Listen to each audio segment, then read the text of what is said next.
This is 2024 with Fume Blanc. We've been making Fume Blanc for quite some time.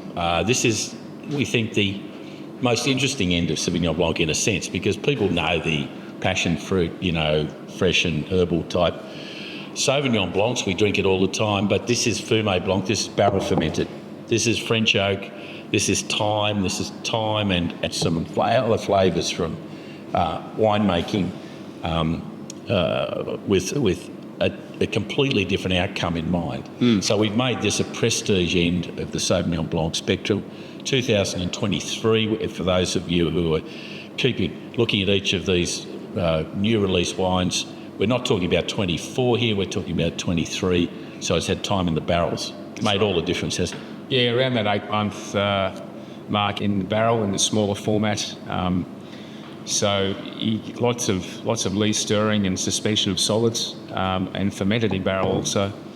It's got all the spectrum from nettle to that passion fruit, tropics, aromatically, but the seamless integration of oak is delightful. It's a very hard wine to get quite right. I mean, I have to confess that over the years we've done it well or not so well. I mean, it's very hard for all winemakers, I think, to get this balance between the aromatic freshness of Sauvignon Blanc and the integration and the complexity that comes with the right oak. This has got both. Yeah. It's as mentioned, seamless and plenty of flavour. So this is sort of that Sauvignon Blanc drinker who's looking for something like a Chardonnay with that oak influence. And I think it's critical drinking the right temperature too. You sort of wouldn't drink this thing straight out of the fridge. You want it closer to room temperature, like a decent Chardonnay. So, so touched on production there, but age. What do you think about age for this one? Would you sell it? These ones surprise me. I like the flavour and the richness now, but as it goes on, this buttery background is just going to be more unctuous. It's going to be more flavoursome.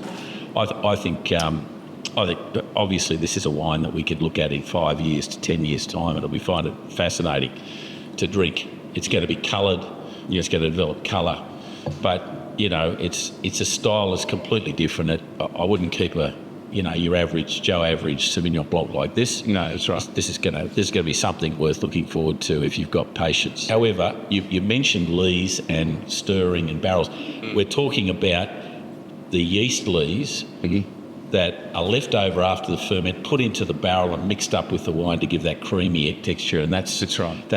That's background, and this makes it really mouth-filling and enjoyable. As you say, the Chardonnay drinker's version of Sauvignon Blanc. That's right.